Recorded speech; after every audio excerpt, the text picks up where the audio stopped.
check that box. But welcome to today's afternoon session. I'm sponsored through CACRAO. Thank you so much for participating. We'll start broadcasting right at the top of the hour. I'll begin with an opening slide that looks similar to what you see here. It will then shift to that, is what the students will see. And we will, I'll go through just a brief introduction of myself. I will do some housekeeping announcements for the students joining us today, and then I will stop my screen share and turn it over to you. So I'll say, and now I'm turning it over to our sessions presenters, and then you all can take it away. We will record the presentation. It will be available on the CACRAO website, usually within a few days for students to watch later. StriveScan will send you all, so whomever's registered as an actual panelist will get the list of registrants. So not just the students who are in attendance, but anyone who's registered, which is like a little bit wider scope, which is good, in addition to the transcript. So if there are questions coming in, ones that you don't get to, which you probably will be able to get to all of those, but if you don't and the time expires, then you'll have those questions with their contact email if you wanted to follow up with them accordingly. Please mute yourself when you are not speaking so that there's not any background noise there. Best practice, other presenters have also just muted their video if they weren't speaking, just to kind of minimize any other visuals on the screen.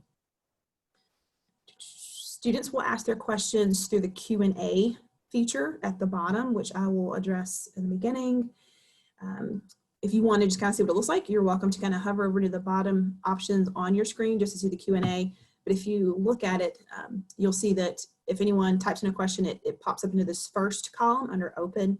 And then as you all see fit, whomever's not speaking, if you want to go ahead and type a response back to that student, it'll move to the middle answered column. Or if you choose to address it live, then you can click answer live and just say, we had a question come in about this. So you all can manage that however you see fit. When you do hit answer live, it does reveal the student's first and last name. It hasn't been a big deal in other sessions, but just something kind of small to keep aware of. And then it'll keep moving over. If someone's already verbally addressed a question that you were going to type an answer to, you just hit dismiss and it'll move it all the way over. So pretty easy to navigate there. Let's see here.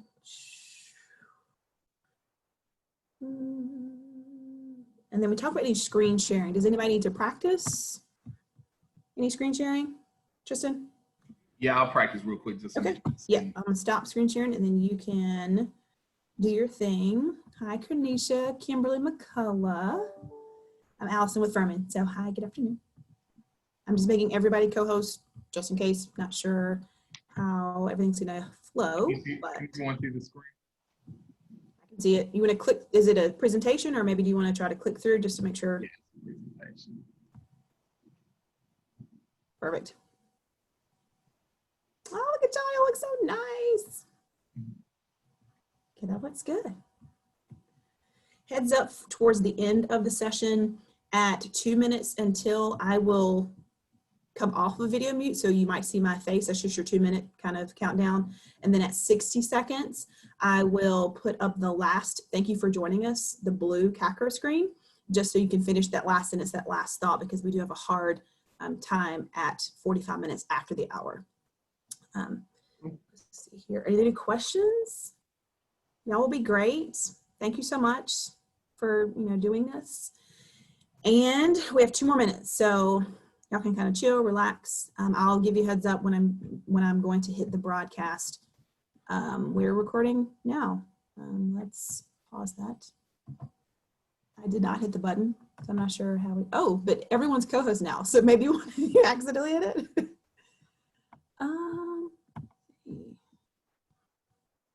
I think we're okay to just let it run. They can chop it up if they want to, if they don't want to hear this part before they post it to the website. All right, well, before we start, I just want to say thank you again for everybody who has decided to be part of the presentation and the panel discussion today. I think it's going to go very well. I can't wait to hear some of your thoughts and ideas and, just adding to the overall experience and culture for the students who are tuning in. So.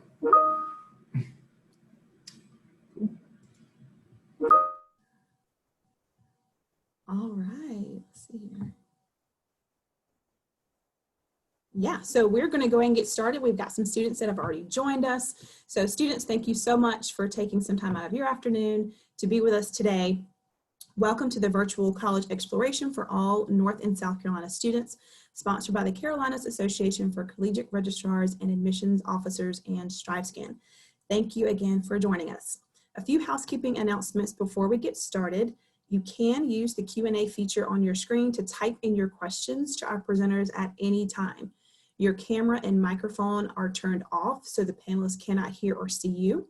This is just one of many sessions being offered through CACRAO and StriveScan, so be sure to check out the full schedule at CACRAO.org. This presentation is being recorded and will be available within about a week at the same website of CACRAO.org. I'd now like to turn it over to our presenters. Well, hello, everyone who has joined us virtually here today. I, as well as the rest of the panelists, I know are extremely excited to speak with you all as we dive into the context of the presentation. So I'm going to share my screen. And as you have expected upon your registration today, we're going to be talking about diversity and inclusion on a college campus. This is not only a topic that really excites me, but everyone here today, for we all have different experiences and different opportunities to really engage with the students that we come in contact with from day to day. So I promise the introductions won't be long because I really want to dive into the meat and potatoes of the conversation and allow our panelists, of course, the opportunity to really expound on some of the questions that we have set aside for you. But first, I do want to give some brief introductions. I am Tristan Rainey, one of the assistant directors of admissions here at Elon University. Here today, I have Kimberly Romero, who's one of my colleagues in the office as well. We have Cornisha Jones from East Carolina University, Kristen Waddell from the University of North Carolina at Pembroke, and Kimberly McCullough from the University of North Carolina at Charlotte. So as you see, we have so many different schools with so many different backgrounds here today. So with further ado, we will dive into some of the questions that you guys may be interested in. So I really wanted to frame the conversation around first, what is diversity and inclusion? What does that look like? What does it mean? It can mean a lot of things. So with our panelists, anybody please feel more than free to start the conversation off and kind of go ahead and tackle that.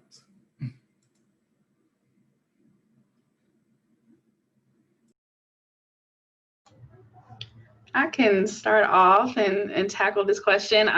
Diversity and inclusion is very much a broad subject, but I think it's important that when we're looking at diversity and inclusion to note that in terms of what that looks like on a college campus, it's allowing students to be in a welcoming environment to share their different identities and experiences. It can be students from multicultural backgrounds, low income, rural backgrounds. So just allowing students the space to share in those identities and also to learn from one another. And I think that's where the inclusion piece comes in, is providing students with those outlets on a college campus so that they feel comfortable sharing their experiences, their lived experiences, and learning from those as well. Yeah, I will jump in and say that was a great explanation, Kimberly. The diversity and inclusion piece for me as well is just adding on to what you mentioned, is that the different genders we all have, gender expressions, religions, ability, places of origin, all of those different identities that students bring to our campus and that we bring to our campuses as well. And then the inclusion piece goes hand in hand with that. It's our campuses being able to have spaces where those identities are supported, are welcome, are celebrated, and where those students can thrive. So I think that the diversity and inclusion piece go hand in hand, and it's oftentimes a bridge that we are constantly trying to gap. And as both of the Kimberlys on the panel have mentioned, diversity is really bringing everyone to one table. That's the big inclusion part. So we want to make sure that every student, regardless of background, socioeconomic backgrounds, race, gender, sexuality. Everyone has a seat at the same table. Everyone's concerns are being heard and listened to and considered when making decisions, and making sure that everyone feels safe and feels at home on each campus.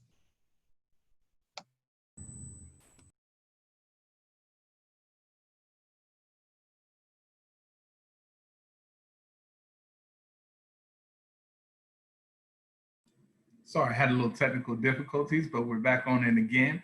And I would definitely concur with that. I think oftentimes when we think about diversity and inclusion in a way that, especially me as a student when I was going to college, I think I looked at it in a very specific way, but it encompasses so much more than just race or a person's particular religious background or anything like that. It really encompasses so much more to guarantee that students have safe spaces. So I appreciate you guys really expounding on that itself.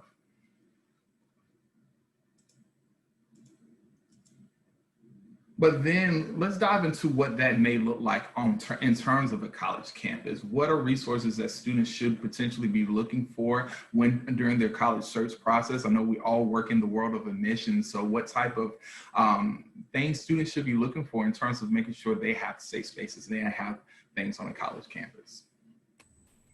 I'll start. I think one of the things that I really think about diversity and inclusion on a college campus is before the student ever get there. So what marketing materials do you see yourself included when the school is doing advertisements or promotions? Are they catering to specific groups? So I know at ECU, we're proud to offer Hispanics information sessions where the whole session is in Spanish for Spanish speaking students, or we're doing a diversity series. So essentially for us, and when I think about diversity and inclusion, it starts before the student even gets to campus and making sure that you see yourself represented. Because if you don't feel welcome in the college search process, that's usually a good indication that you won't feel a part or included once you get on campus. I want to echo that because like Cornisha said, it's so important for you all to feel that welcome from the college or university before you ever get there. Of course, touring a college campus is a great way to figure out if, that's the place for you, but even going back to the policies that are implemented on our college campuses for students and looking at how students' voices are heard through the clubs and organizations that they have. Also, if you're looking at the faculty and staff, are there staff on campus that look like you? Are there faculty and professors that are teaching the subject areas that you're interested in? So it's a wide array of things because, college encompasses not only academics, but also your social life. So you want to make sure that, they're hitting the nail on the head when it comes to, are they including you in all aspects of your college life? So yeah, I definitely agree that marketing is one of the biggest pieces to look at for colleges and universities in your search process, and also kind of doing more research and seeing who is on campus, who can serve as a mentor for you in those different capacities as well. I know for me personally, while I was searching for the right college, so for that right fit, I wanted to see someone that looked like me. I wanted to know that there were people on campus, faculty and staff, students who could really understand me and where I came from and exactly what was probably going on in my life because they had experienced it too. So once you're doing your campus tours and visiting schools, be confident enough to ask those tough questions. Am I going to be supported? Find out about the organizations and support systems on college campuses. Like we have different living learning communities for students of different socioeconomic backgrounds, different ethnicities, different genders, you name it. So we make sure that those students are being supported. So you need to make sure that you're asking those questions, looking at marketing material, and realizing everything that goes on behind the scenes too. Because sometimes we know that pictures are painted really pretty, but be sure that you're asking those tough questions. Yeah, I absolutely echo that, Kristen. I think it's very easy to get caught up in our beautiful campuses that we are all shown when we're making our college decisions, but it is so important to make those connections and look at that programming. I know there are various campuses that offer specific overnight programming in some cases for students to come visit and take part in that community and hear from the students directly that identify with them similarly. I know myself as a Latina woman, it was very important to find another Latina woman at the campus that I was interested in to connect with and hear about their experience more one-on-one and get that insight before making those final decisions as well.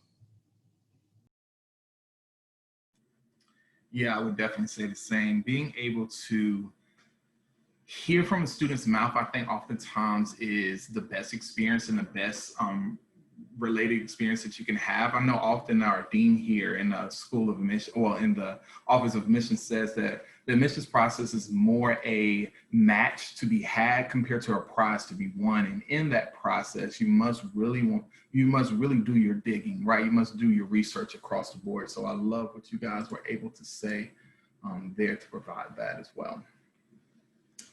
So what resources are available for students from historically unrepresented backgrounds? You know, whether that's different programs that some of our universities may have, different initiatives they might put in place to really not only yield students, make sure they're successful while here and feel supported across the board.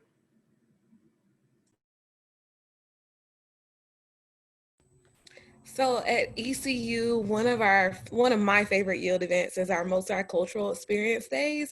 We call them MADE, and we invite our campus partners. So different organizations that are us, that look like us, are invited to come and speak to future students. And it could be our Assistant Vice Chancellor, Dr. Virginia Hayes, who is a woman of color that is leading the university. And so we love to invite her and have her speak and welcome students.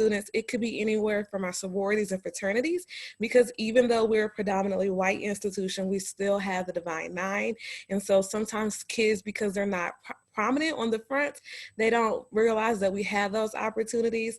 I think some of our favorite resources at ECU are just opportunities, whether it's our Dr. Jesse R. Peel LGBTQ Center or our Ladonia Wright Cultural Center, or maybe just even visiting, you know, the Office of Student Activities and Organizations and of Global Affairs. So really just taking advantage of that. And we highly, highly encourage our students to study abroad. That will give you experiences beyond other cultures and beyond, you know, the US that you currently see. So those are just a few of the resources available at ECU.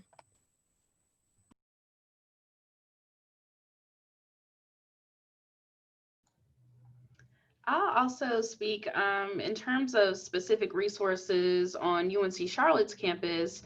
I think it's always important for me to mention our Summer Bridge program. It's called UTOP, University Transition Opportunities Program.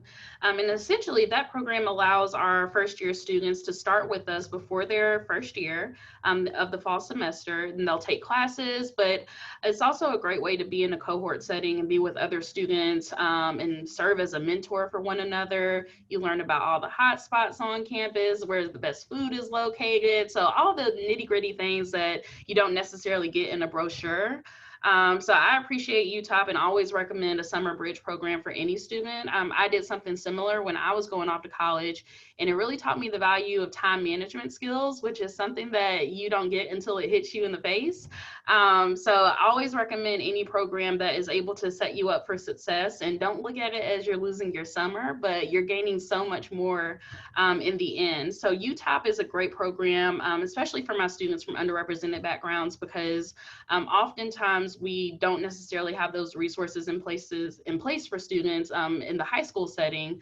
So when you transition into college, it's like a whole new world, and you're not sure how to navigate going to classes, when you should funnel in your lunchtime and study time, but you also want to go out to this party. So I highly recommend taking advantage of the Summer Bridge program, UTOP specifically at UNC Charlotte. We also have our Office of Identity, Equity, and Engagement. So that's a great way for students with intersecting identities, whether it's racial, ethnic minority, gender minority, whatever the case may be. That is a great safe space and office for our campus, for our students on our campus. So those are just a few of the ones that I'll talk about for now. That was excellent, Kimberly. It makes me want to go back and do UTOP myself. But here at Elon, I think something that really stands out to me, and part of my identity too, is being a first generation college student. So something that I'm really excited we have here is our first generation student support services. And there's a great website put together that allows our students to go view a whole directory of other faculty and staff that are also first gen across our campus. It also provides resources for finding that financial aid opportunity that they may be in search of to make college a reality. There's a lot of great work that goes on for first gen students as well. I also want to highlight our Odyssey program. It's a really great scholarship program unique to Elon, which meets full need for students, particularly of underrepresented backgrounds. And even in my own college experience, I did not attend Elon, but I can speak to how they played a part in my own college journey.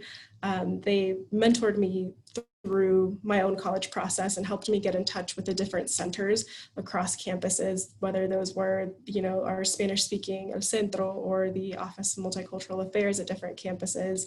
They did a really great job of doing that. And I encourage students to always look towards those strategic plans that universities have, and if diversity is in those plans, to create more resources for them. That's also something good to note. So at UNC Pembroke, we do have our Office of Diversity and Inclusion. So we make sure that all of our students know that that's a safe place. It's open for them at any time. If they ever feel like they just need to run away and go somewhere where they know that they're completely accepted, that's just one place on campus. There are also a ton of living learning communities, and we have a peer mentorship program. So as you're coming through with orientation, especially some of our underrepresented students, they are paired with not just their orientation leader, but their peer mentor. So that person will lead them throughout their entire freshman year and make sure that that transition is moving as smoothly as possible, and being there as a liaison and that place of support for that student, just to make sure that, okay, here's someone that looks like you, that sounds like you, that understands where you're at, and they're there to help you. And they do a wonderful job with that program. But we also have a ton of other opportunities for students from underrepresented backgrounds just to get involved and to make sure that those students have that smooth transition to a university for their education, as well as finding the support groups that they need to be in, as well as any other club or organization. Wonderful. And I think from what we've seen or what you guys were able to see so far is that no matter what university you go to, looking into the resources they have, as you see, 4 wonderful universities here, all have support systems and all have initiatives and opportunities for you to really have those safe spaces, engage, and not feel ashamed or feel like as though you have to subside who you are, right? College is about finding who you are, about developing and manifesting into the person that you're meant to be, and know that there are, again, several resources to guarantee that you will be able to do that on campus. Now, also, college is about, the out-of-classroom experiences outside of the tutoring service and the initiatives. What would you say, and I know that Ms. Jones, of course, kind of hit on this in terms of some of the organizations, but how is student life for a student that may not go to a historically Black college, but maybe a predominantly white institution, or somewhere where they, of course, are the minority amongst all their fellow students? So what was that experience potentially for some of you? And then, of course, how did you find safe spaces and places to find your voice on campus as well? So I will go again. I attended ECU. I was an accounting major, which is a predominantly white field. And I think for me, one of the things that really stuck out about my experience was that as an accounting major, not only did we have the Accounting Association or the Accounting Club, but we also had the National Association of Black Accountants. So NABA was an opportunity for us to be involved in. And at ECU, I had the opportunity to attend the national conference down in Atlanta, Georgia, and it was paid for. So for me, being able to see myself represented, to find other people among my major that looked like me, and then to see people that were successful in the industry, that made a huge difference for me. It was an opportunity to network and to really see what type of opportunities were available beyond the classroom.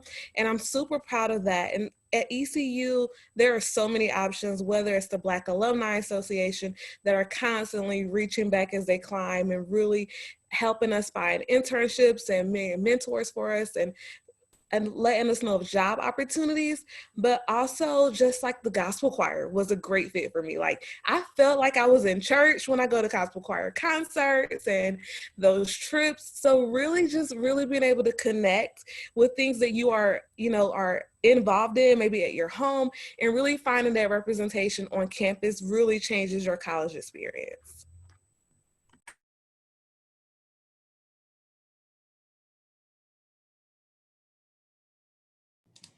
I'll go ahead and share about my own personal experience. Going to also a predominantly white institution, I was one of those people who was like, oh, I need to be hesitant about my identity my first year on campus. And I was like, oh, maybe I need to, get involved in Greek life. And that's what people say you should do when you go to college. But I quickly found out that was not the route for me. It was not my group of people. It was not my cup of tea. So I later went on and found different organizations on campus through our wonderful student involvement office. And they led me to a multicultural Greek organization. And that is where I found a great group of other individuals who I identified with. We were going through similar experiences, and that was really great. I also found a group of other Latin American students, Hispanic Latinx students, who shared that piece of me as well. And it was great to connect with them on that way and connect about our different struggles and challenges that we were going through. It wasn't always just great and exciting times, but there were challenging times as well. And it was good to have that group of people that you could find and go back to. But I also did find a home and safety net within some other professors that I had that also had similar identities as me. So it was good to build those connections. And that led to other out of the classroom experiences. Just grabbing lunch with your professor, with another staff member, was a great opportunity that I remember. And those are the same people that I'm still in touch with today. And I can always go back to if I need guidance or answers or help, even just with, finding a job. They are there for me. So it's great to connect in that way as well.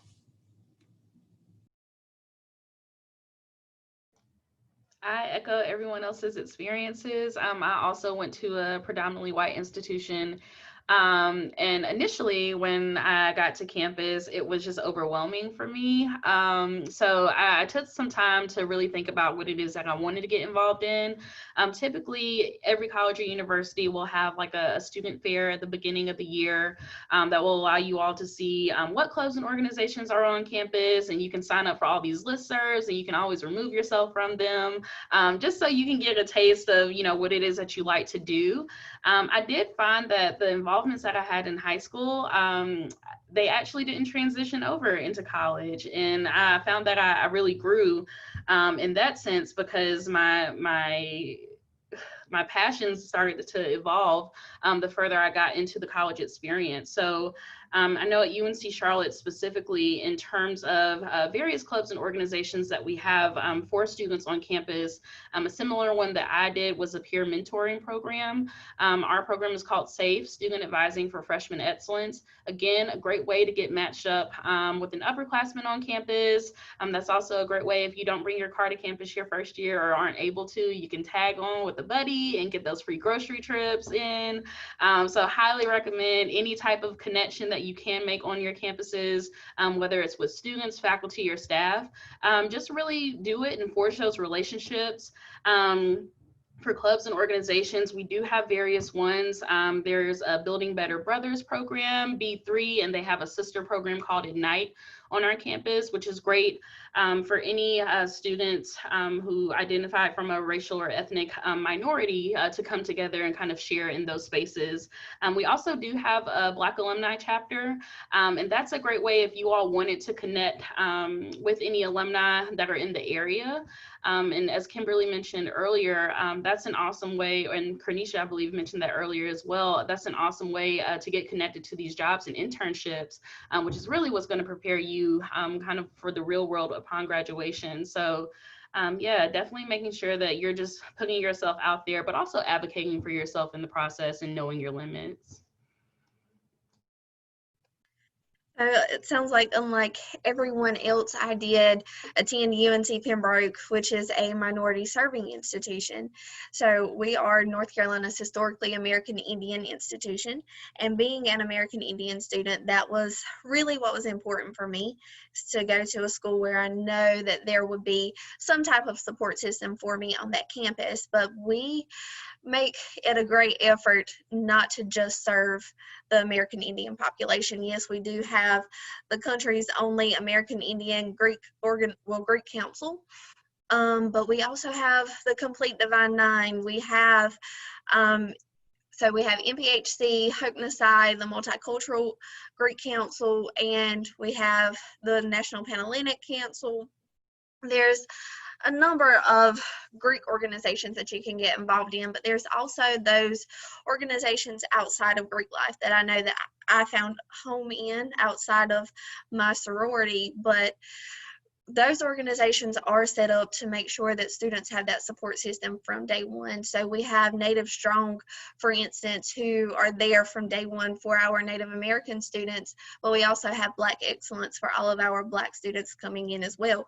So we want to make sure that the African American population, as well as the American Indian population, since those are two of our largest populations on campus, they are all welcomed and know that they have a safe place here on campus. So there are a ton of buildings where there may be a specific hangout spot or this place on campus where it is a safe zone for different student organizations and for student populations. But even outside of just those clubs, we do have cultural nights on campus where any culture can be expressed. So we tell students all the time, once you leave UNC Pembroke, we want you to be well-rounded, not just understanding your culture better, but others as well.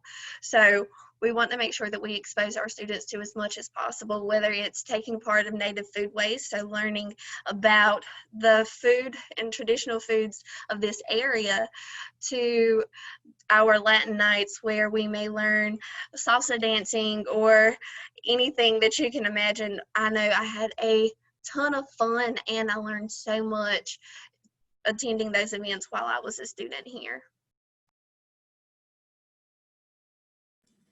Well, I appreciate you guys for sharing some of your experiences. And I think that makes things, especially for the students that are listening, much more real and could connect more in that way from hearing, opportunities that they could potentially get involved in.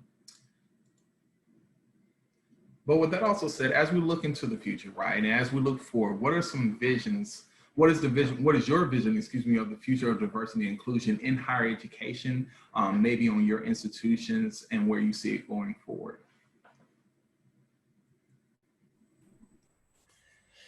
I think my vision of diversity and inclusion is that we want to see more of it. And when I think about how do we see more of it on our college campuses, I think about access and then I think about the value. So there's two things that I really focus on is having conversations with middle schoolers before they ever enter high school about college, about university, because one of the things that frustrates me so much in my current role is when I'm talking to a senior that would love to go to ECU or to UNC Charlotte or to Elon or UNCP, but they're not college ready. They didn't understand the value, or maybe the value of education wasn't something that was highly respected in their home. And so they didn't take the necessary classes serious or the opportunities that they were provided serious.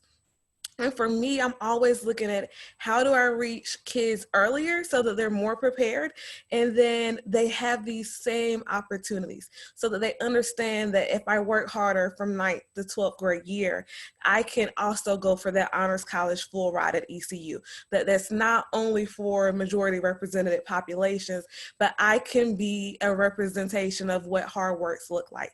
And so I'm constantly looking at how do I get students to understand the value of higher education, and then once they understand the value and the opportunities and the reward of higher education, then we can see larger populations of diversity and inclusion on college campuses.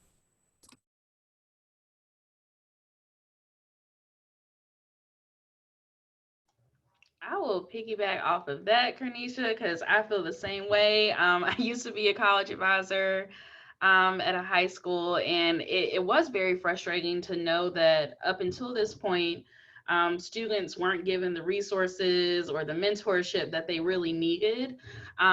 So one of the things, and yeah, this is a loaded question, but my vision for diversity and inclusion in the higher education setting is just giving back more to the communities that we are in.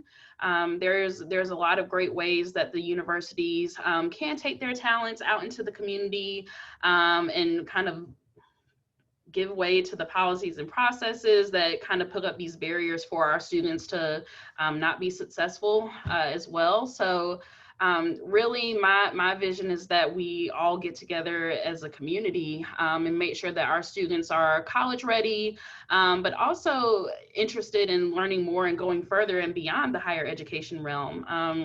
I would love to see all of our students have a seat at these tables where they're making these policies for each other, and they're providing greater spaces for students on campus to feel welcomed and to share with one another, and to really foster that growth. So yeah, that would be mine as well.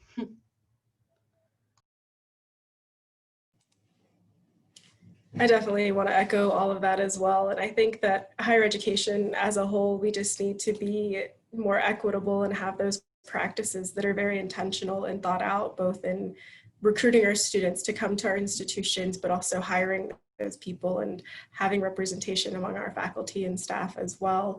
Expanding aid would be great, and I think a great vehicle for diversity and inclusion to thrive on our campuses.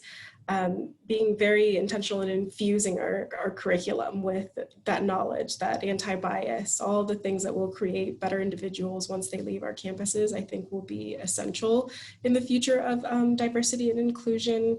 And I think that we know that upward social mobility is oftentimes tied to our college degrees. So just making that more accessible, and Kernisha, as you were saying, at an earlier age, will certainly go a long way. So getting that college knowledge to our students from an early start to then have them be successful and thrive in their college journey will be very, very essential.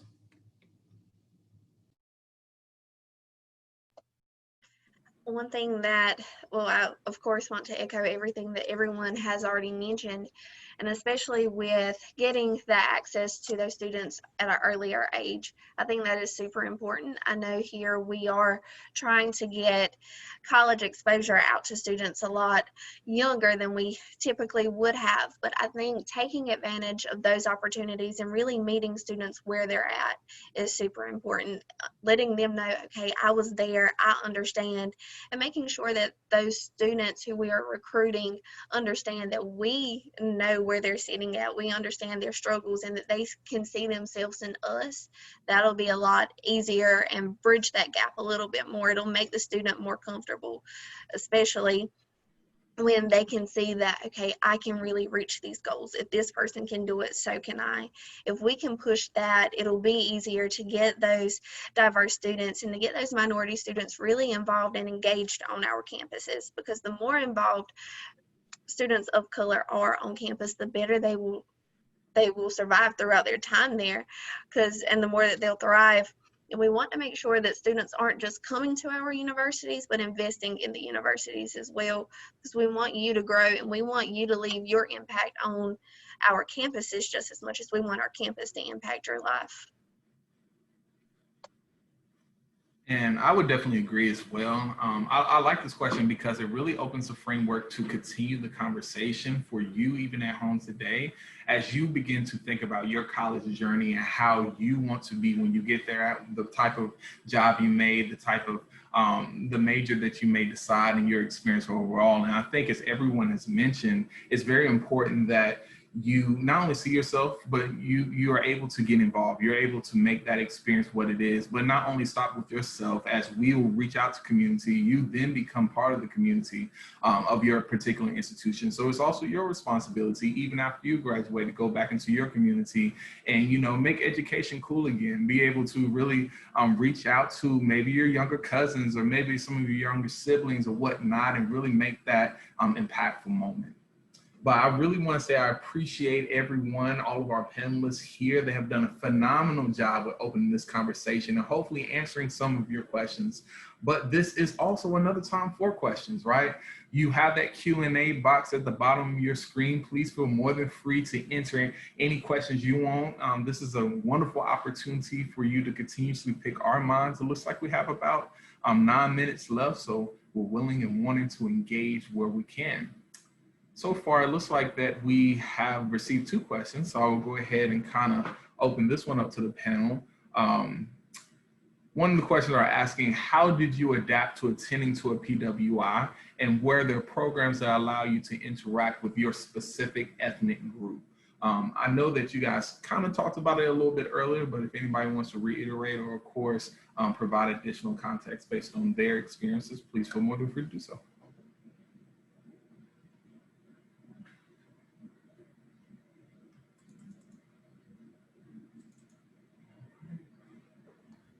Let's see. I can take this one. So in terms of attending and adapting to a PWI, it's definitely something to where when you step on campus and learn more about the people around you, it's just a matter of advocating for yourself and figuring out where those resources are and just doing it. So one program that specifically allowed me to interact with students within my same ethnicity was the Black Student Movement on our campus. And there were different subgroups that were within that organization. So I specifically served on the Service and Education Committee, where we went out to middle schools and tutored them. And we also read to elementary school students. So that was something that I was very passionate about, but it felt good to be around other Black students who shared in that same vision. So I really recommend that no matter where you go, there should be outlets and there should be organizations on your campus that are able to kind of tap into those multicultural ethnicities that you all identify with, but also don't be afraid to join any other multicultural organizations that you aren't necessarily a part of, because really those organizations are just a way for individuals to learn from each other. So that's also important. So even if you don't identify as an Asian American student, there is still a club that you can join and learn about that culture. So. Go ahead. I just want to add one quick thing to everything that Ms. McCullough said, but also take the initiative to interact with your faculty. They will be a great guide. They will know of maybe clubs and organizations or just maybe resources that you haven't considered. And if you can find 1 or 2 faculty that you really connect with, I promise that it is beneficial. Literally, I'm still connected with my faculty from ECU, whether it's about opportunities in my career or even doctoral degrees. I don't know why they're doing that, but those are opportunities that you build. So I would really, really encourage you to connect with faculty, take advantage of those faculty office hours.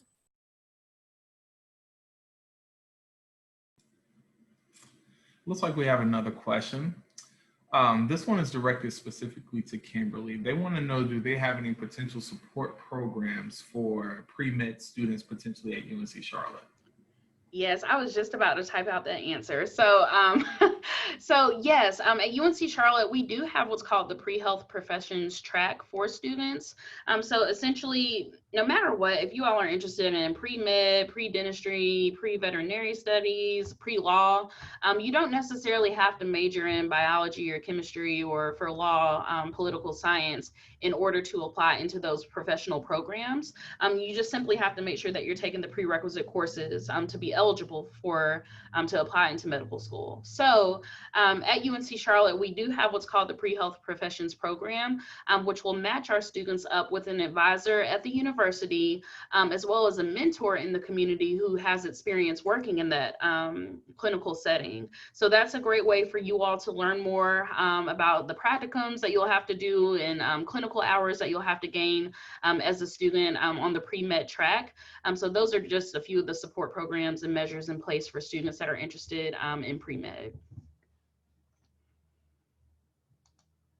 Perfect. It looks like we're starting to get a couple roll in, so I'm happy about that.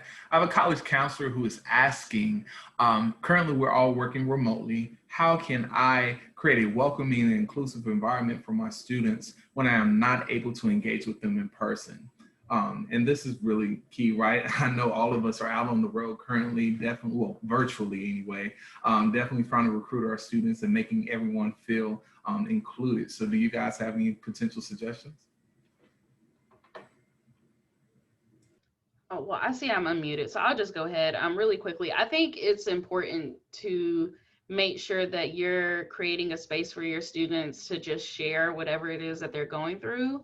I found that in the virtual setting, everyone is burnt out from Zoom and just being just being on video all the time. And sometimes you just want to be able to share what you feel.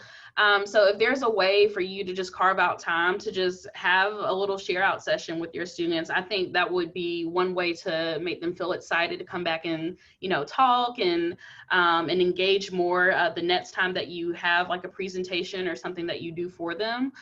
Also, I find that if you do different breakout rooms, that's also a fun way to create more intimate settings within the Zoom platform specifically. I don't know what other virtual platforms that you're using, but as long as you can make it as intimate as possible, and then make it fun if you want to add, different memes and pictures in your presentations.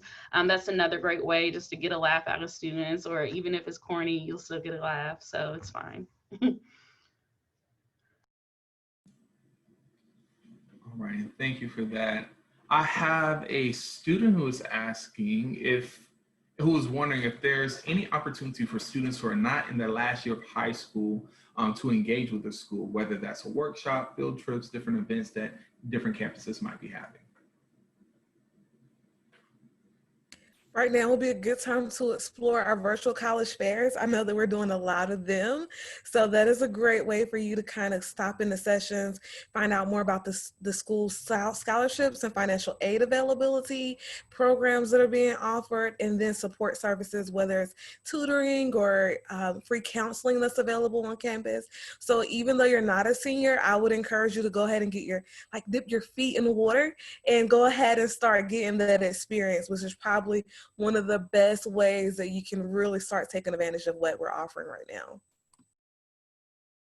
I will echo that. Please take advantage of those virtual opportunities. It is never too early. A lot of our campuses are moving towards virtual tours, virtual information sessions. So explore the website, sign up for events. It is never too early to get started on that. All right, and it looks like this may be the last question before our session ends, but do any schools have opportunities specifically for students that are coming from very rural areas and backgrounds?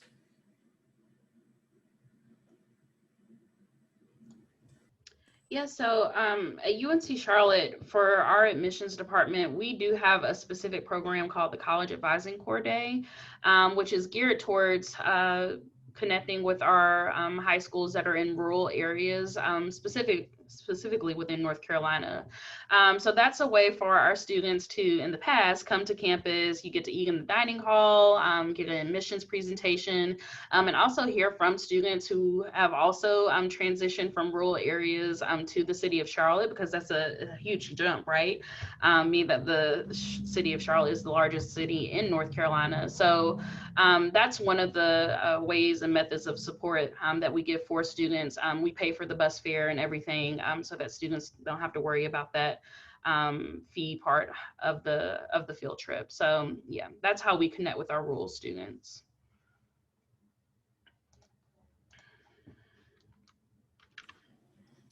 Well, I just want to say again, thank you to everyone listening for, of course, joining us. Thank you to all of our panelists. I did want to, of course, highlight our contact information in our different institutions. Should you want to follow up past this presentation today, past this panel discussion, and really dive maybe further into what our individual universities may have to offer you as a student. So again, thank you everyone who participated, and I will, of course, release the presentation back to our facilitator.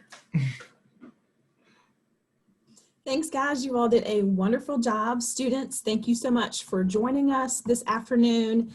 Just a quick wrap up in terms of some outgoing housekeeping items for you all. There's going to be a quick survey that will prompt you for you to complete once you close out of this window. We would love for you to provide feedback so that we can continue to improve these programs for the future. Again, this is just one of the many sessions offered through CACRAO and StrideScan. You can visit their website at cacrao.org to view those. In about a week, you'll be able to view this session here as well as we get ready to prepare to add it to the website with the other host of sessions today. Thank you so much and have a great afternoon.